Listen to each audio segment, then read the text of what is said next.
శ్రీ గురుభ్యో నమః. శ్రీమద్భాగవతమునకు మాస్టారు ప్రసాదించిన వివరణను చెప్పుకుంటూ ఉన్నాము.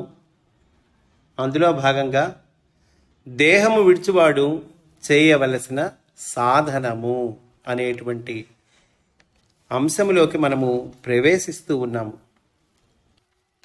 మాస్టారు చెబుతూ ఉన్నారు, ధారణయందు ఇంద్రియములను మనస్సును కరిగిపోయిన స్థితి దేహము విడుచుట అంచకాలము అను సంకేత పదములచే పిలువబడును.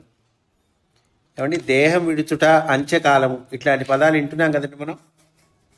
ఇవి సంకేత పదాలట. దేనికి సంకేతం అంటే కనుక ధారణయందు ఇంద్రియములు మనస్సును కరిగిపోయిన స్థితి అంటున్నారు. సంసార జీవికి దేహము విడుచుట అనగా మరణము. మామూలు సంసార జీవి నాలాంటి వాడు ఉంటాడు కదండి, వాడికి దేహం విడవటం అంటే ఏంటి? మరణము అంటున్నారు. ధారణ సిద్ధించుటయే యోగికి దేహము విడుచుట. యోగికి, మామూలు సంసార జీవులకేమో దేహం విడవటాన్ని మరణం అన్నారు. మరి యోగికండి, యోగికి ధారణ సిద్ధించుట, అదే దేహం విడవటండి యోగికి. భగవంతుని యందు యోగము సిద్ధించిన వానికి జనన మరణములు ఉండవు. అదండి, భగవంతుని యందు యోగం సిద్ధిస్తే ఇంకా జనన మరణాలు ఉండవుట. కనుక కర్మబంధము ఉన్నంత వరకు దేహము నిలబడి అటుపైన జారిపోవును. అప్పుడు కూడా ఆ కర్మ తనది కాదు. దేహమున్నప్పుడు కూడా ఇంద్రియములను మనస్సు వాని ప్రవృత్తులను ధారణలో కరిగిపోవు క్షణమును అంత్యకాలము అందురు. అదండి, దేహం ఉన్నప్పుడు ఇంద్రియాలు మనస్సు ఉన్నాయి కదండి మనకి, వాటి ప్రవృత్తులు ధారణలో కరిగిపోవటం, ఆ కరిగిపోయేటువంటి క్షణాన్ని అంత్యకాలం అంటారటండి. దీనిని గురించియే భగవద్గీతలో అంత్యకాలమునందు నన్ను స్మరించుచు శరీరమును ఎవరు విడిచిపెట్టుదురో వారు తరగిరాని మార్గమున నన్ను చేరుకొందురు అని చెప్పబడినది. భగవద్గీతలో చెప్పారు కదండి, అంత్యకాలంలో ఎవరైతే నన్ను స్మరిస్తారో, శరీరమును ఎవరు విడిచిపెట్టుదు, స్మరిస్తూ ఎవరైతే శరీరాన్ని విడిచిపెడతారో వాళ్ళు తరగిరాని మార్గంలో నన్ను చేరుకుంటారు, నన్నే చేరుకుంటారని కృష్ణుడు చెప్పాడు కదండి.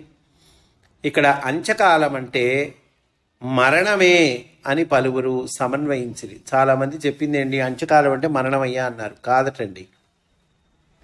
ఇక్కడ పోతనామార్చుని అనువాదము కూడా అసన్న మరణార్థి అయిన యతీసుండు అనియే వివరింపబడినది.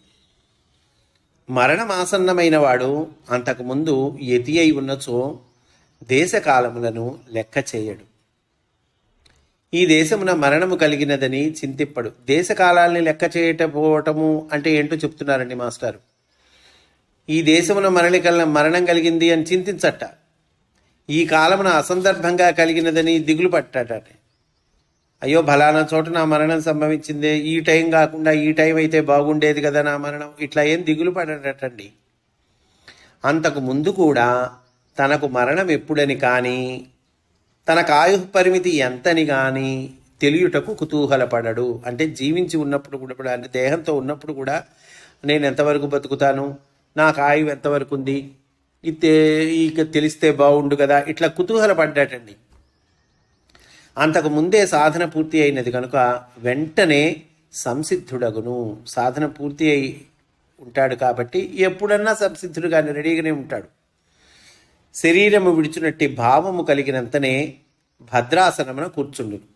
ఆ సమయం వచ్చిందనుకోండి, శరీరాన్ని విడిచిపెట్టే సమయం వచ్చిందనుకోండి, శరీరము విడిచినట్టి భావము కలిగినంతనే భద్రాసనమున కూర్చుండు. బలానా ఆసనం అంటలేదండి, భద్రాసనం అంటే జాగ్రత్తగా సురక్షితంగా ఉన్న ఆసనం ఏదో దానిలో కూర్చుంటాడు. అంటే కన్వీనియంట్గా ఇన్ని అర్థాలు వస్తాయండి భద్రాసనం అంటే. కనుక ప్రాణవాయువు గమనమును మనస్సుతో లగ్నము చేయును. ఉచ్ఛ్వాస నిశ్వాసలు ఉంటాయి కదండి, శ్వాస మీద ధ్యాస ఉంచాలి, శ్వాస మీద ధ్యాస ఉంచాలి అని కూడా మనం అనేక మాటలు చెప్పుకున్నాం. కనుక ప్రాణవాయువు గమనముతో మనస్సు లగ్నము చేయును. మనస్సు యొక్క వేగమును బుద్ధిని క్షేత్రజ్ఞుడైన జీవుని యందు లగ్నము చేయును. ఈ క్షేత్రము, ఇది శరీరము క్షేత్రము, దీని లోపల క్షేత్రజ్ఞుడు భగవంతుడు ఉన్నాడు కనుక క్షేత్రజ్ఞుడైనటువంటి జీవుని యందు లగ్నం చేస్తాటండి. మనస్సు యొక్క వేగాన్ని లగ్నం చేస్తాటండి. మనస్సుని క్షేత్రజ్ఞుడైన జీవుని యందు లగ్నం చేయును. జీవుని ఆత్మలో లయం చేయును. ఆత్మను బ్రహ్మమునందు కలుపును. కనుక మనస్సు, జీవుడు, ఆత్మ అన్నీ కూడా బ్రహ్మన్నందు కలుస్తాయి. అంటే అటువైపుగా తిరగాలండి. మనస్సు క్షేత్రజ్ఞుడైన జీవుని యందు తిరగాలి, లేదా జీవునికి సరెండర్ అవ్వాలి. జీవుడు ఆత్మకి సరెండర్ అవ్వాలి. ఆత్మ బ్రహ్మమునందు కలుపును అంటున్నారు. ఆత్మ అనగా తనలోనున్న నేను. కనుక మనలో ఉన్నటువంటి నేను ఏదైతే ఉందో అది ఆత్మ. మరి బ్రహ్మం అంటే ఏంటి? సర్వములో ఉన్న నేను, అంతటా ఉన్న నేను, అది బ్రహ్మము. కనుక ఆత్మ అంటే నేను, బ్రహ్మము అంటే అందరిలో ఉన్న నేను. ఇట్లు సర్వాంతర్యామితో తనకున్న పనులనన్నింటినీ మనస్సు నుండి ఈ విధముగా మాయము చేయును. అప్పుడున్న స్థితి నిత్య సుఖము. ఇచట పోతనామాత్యులు ఆసన్న మరణార్థి అని అనువదించినను మూలమున శరీరలోకమును విడువదలిచిన వాడు చేయవలసిన విధానము వర్ణించబడింది అంటున్నారండి. పోతనామాత్యుల వారు ఆసన్న మరణార్థి అని అనువదించినా కూడా మూలంలో ఏముంది? శరీరలోకమును విడువదలచిన వాడు చేయవలసిన విధానము వర్ణింపబడినది అని ఉన్నదండి. కనుక ఇతర శ్లోకం కూడా ఉందండి. ఇక్కడ శ్లోకం కూడా ఇచ్చారు మనకి. స్థిరం సుఖం చాసనమాస్థితో యతి యథాజిహాను రిమమంగళోకం కాలే చ దేశే చ మనోన సజ్జయేత్ ప్రాణాన్ నియచ్చే మనసాచితాసు. దీని భావం ఏమిటయ్యా అని అంటే కనుక, అంగలోకమును విడువదలిచిన వాడు పై చెప్పిన విధముగా ఆచరించును. అంగలోకం అంటే ఏంటండి? అంగలోకం అనగా శరీరలోకము. మనస్సు, ఇంద్రియములు దీని యందు వర్తించుచున్నంతసేపును మానవుడు దేహలోకమున ఉండును. అంగలోకం అంటే శరీరలోకం అండి. అంటే మన మనస్సు, ఇంద్రియాలు ఈ శరీరం వైపు తిరిగి ఉన్నాయి అనుకోండి, అంటే దీని యందు వర్తించుతున్నంతసేపు మానవుడు ఏమవుతాడు? దేహలోకంలో ఉంటాడు. అప్పుడు అన్నమయ ప్రాణమయ కోశములలో ఉండును.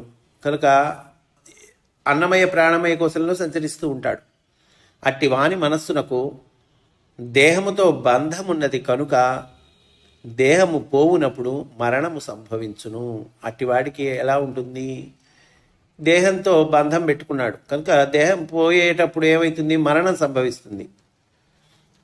అట్లా కాక ధారణ వల్ల మనస్సును, ఇంద్రియమును ప్రాణమున లగ్నమును చేసినచో, ఇందాకటి కేసులో ఏం చేసామండి మనం?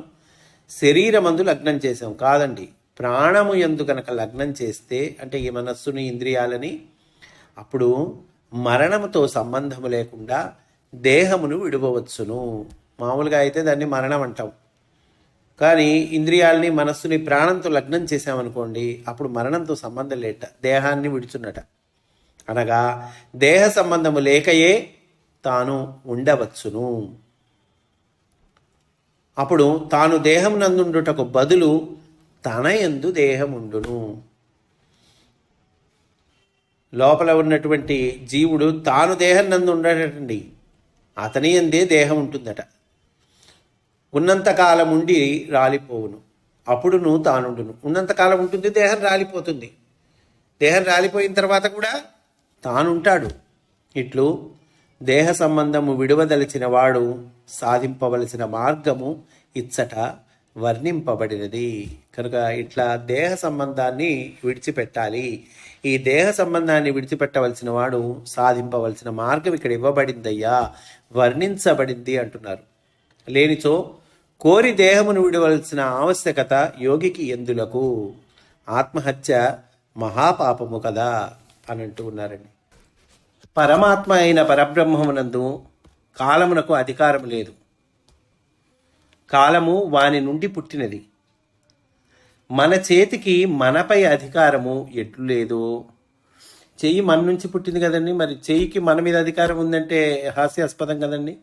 కనుక మాస్టర్ ఏమంటున్నారంటే, మన చేతికి మనపై అధికారము ఎట్లు లేదో అట్లే కాలమునకు పరబ్రహ్మముపై అధికారం లేదు. కనుక కాలము ఆయన నుండి పుట్టింది. పరమాత్మ అయిన పరబ్రహ్మమునందు కాలమునకు అధికారం లేదు. దేవతలకును లేదు. సత్వరజస్తమో గుణములకును అహంకారమునకును మహత్తునకును కూడా పరమాత్మపై అధికారం లేదు. ఎవరికి ఉంటుందండి పరమాత్మపై అధికారం? కుండకు తన యందున్న మట్టిపై అధికారం ఎట్లుండును? మట్టితో కుండను తయారు చేసాం. ఆ రూపము ఆ ఆకారమును బట్టి మనం దానికి కుండ అని పేరు పెట్టాం, కానీ అందులో ఉన్నది మట్టేగా. కనుక కుండ తన యందున్న మట్టిని పెంచుట కానీ తగ్గించుట కానీ చేయలేదు. వస్త్రము తన యందున్న ప్రత్తిని విడదీయలేదు. ఇట్లే దేవతాదులు తమ యందు అంతర్యామిగా ఉన్న పరమాత్మను ఏమీయూ చేయలేరు. పరమాత్మ కన్నా వేరైనదేదియూ లేదు. సత్పురుషులైన మహాత్ములు దేహాదులను ఆత్మగా నమ్మరు. దేహం అన్నది పేరు, ఆకారము. అందున్నది ఆత్మ గాని దేహముగా గుర్తింపబడినది ఆత్మ కాదు. చూచువాని దృష్టి. కనుక సజ్జనులు అంతర్యామి తప్ప మరి ఒకటి ఉన్నదని నమ్మరు. అంతర్యామి కనుక కాకుండా ఇంకేమి లేదండి, ఉన్నదంతా అంతర్యామి. కనుక సజ్జనులు ఏం చేస్తారు? అంతర్యామి తప్ప ఇంకోటి ఉన్నదయ్యా అంటే నమ్మరట. మరి ఒకటి అను అభిప్రాయముతో వారికి పొత్తు కలియదు.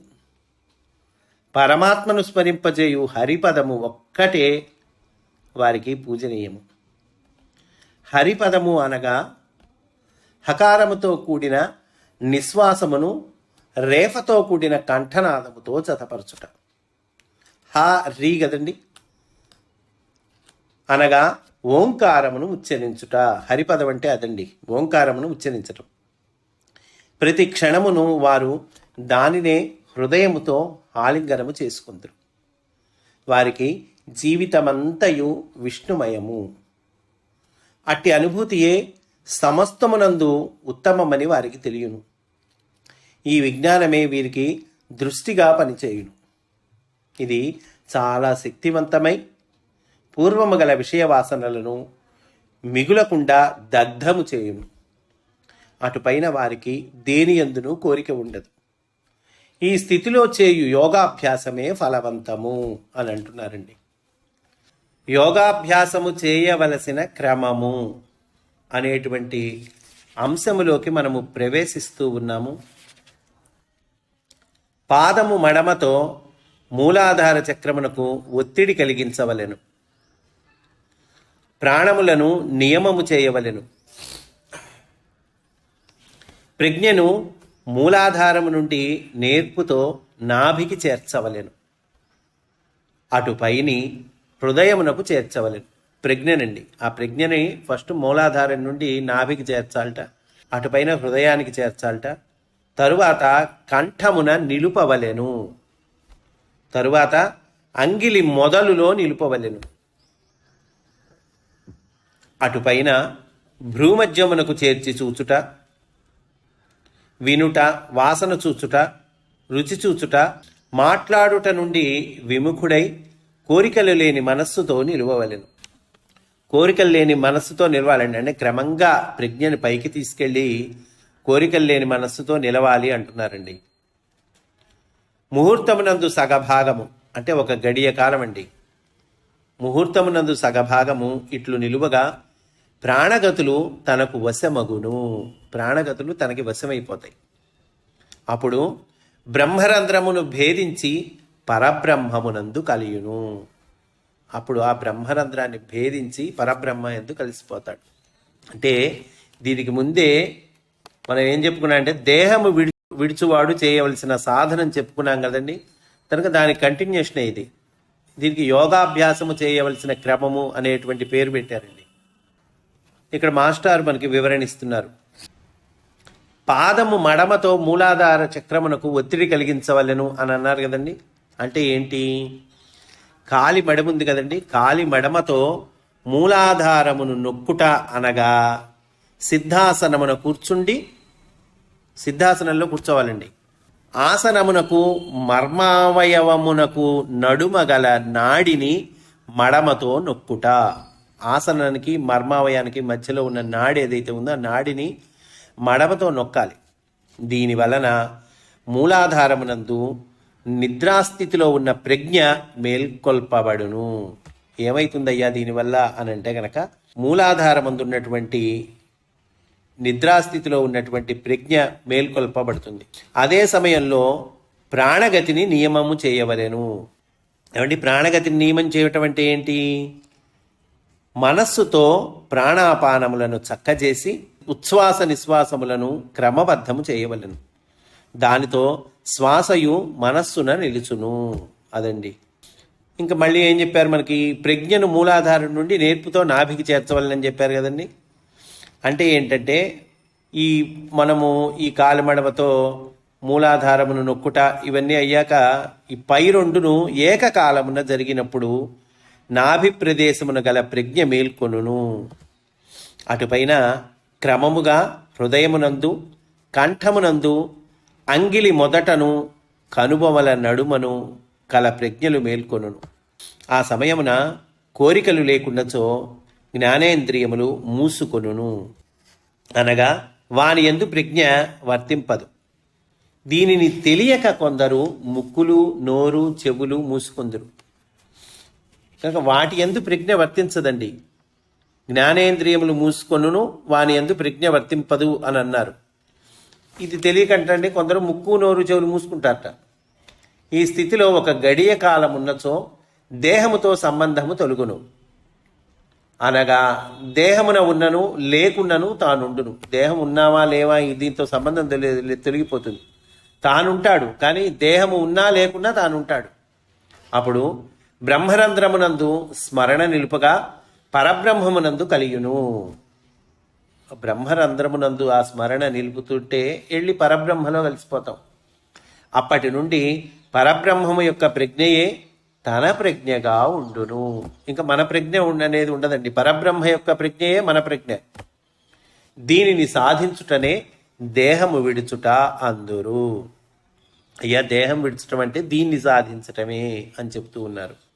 దీనిని సాధించినప్పుడు ఇంద్రియ ప్రవృత్తులతో సంగము ఏమాత్రము నిలువరాదు. ఇది సాధించిన వాడు శరీరమును వదిలివేయినప్పుడు కూడా ఇంద్రియములతో సంబంధం ఏమాత్రము కలిగి ఉండరాదు. ఇంక ఇంద్రియాలతో సంబంధం ఉండకూడదండి. ఇది సాధించే క్రమంలో ఇంద్రియాలతో సంబంధం ఉండకూడదు. ఉన్నచో బ్రహ్మాండమున ఆ ఇంద్రియ ప్రవృత్తికి సాటి అయిన లోకముననే తిరుగుచుంటును. ఉంటే ఏమవుతుంది? ఇంద్రియాలతో సంబంధం ఉంటే బ్రహ్మాండంలో ఆ ఇంద్రియ ప్రవృత్తికి సాటి అయిన లోకము అసలుది కాదండి. ఆ ఇంద్రియ ప్రవృత్తికి సాటి అయిన లోకము ఆ లోకంలోనే తిరుగుతుంటాట. కానీ సర్వాంతర్యామిత్వమును అందడు, సర్వాంతర్యామిత్వాన్ని పొందడు. ఇంద్రియముల వాసనలు విడువక ఈ యోగమును సాధించువారు ఖేచరులు. ఇంద్రియాల వాసనలు అవి విడవకుండా మనము ఈ సాధన, ఈ యోగము ఏదైతే సాధిస్తామో అట్లాంటి వాళ్ళని ఖేచరులు అంటారటండి. సిద్ధులు విహరించు లోకములలో నిలిచి విందురు. సిద్ధులు విహరించేటువంటి లోకాల్లో ఉంటారు వీళ్ళు. అణిమాది సకలైశ్వర్యములను వారికి సంక్రమించును. వీరు చతుర్ముఖ బ్రహ్మలోకమునకు చేరుకొనున్నట్టి విద్యలను, తపస్సులను, యోగ సమాధిని అభ్యాసము చేయుచు చిరకాలము నిలిచి ఉందురు. గాలిలో కలసి జీవించుచుందురు.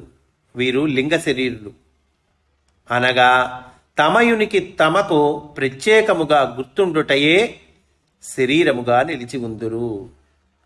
తమ ఉనికి తమకి ప్రత్యేకంగా గుర్తుంటుందట. గుర్తుండుటయే శరీరంగా నిలిచి ఉంటారట వీళ్ళు.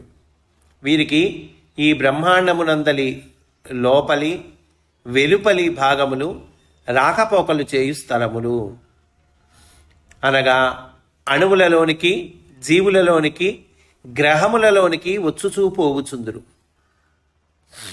వీరున్న లోకములు కర్మఫలములకు అతీతములు అయినను ఇంద్రియ వాసనల వలన చతుర్ముఖ బ్రహ్మ ప్రజ్ఞను దాటి అంతర్యామిత్వమును పొందరు. కనుక చతుర్ముఖ బ్రహ్మ ప్రజ్ఞను దాటి అంతర్యామిత్వాన్ని మటుకు పొందరు. ఎందుకు? ఈ ఇంద్రియముల వాసనలు ఇవి ఉంటాయి కదండి వీళ్ళల్లో, అందువల్ల అట్లాంటి ప్రజ్ఞను అంతర్యామిత్వాన్ని పొందలేరు అని అంటూ ఉన్నారండి. ఇంతటితో మనకి ఈ అంశం పూర్తవుతుంది. యోగాభ్యాసము చేయవలసిన క్రమము, ఆ తర్వాత సద్యోముక్తి. ఈ సద్యోముక్తి అనేటువంటి అంశాన్ని రేపటి రోజున మనము చెప్పుకుందాము అని సవినయంగా మనవి చేసుకుంటూ, స్వస్తి. వాసుదేవ.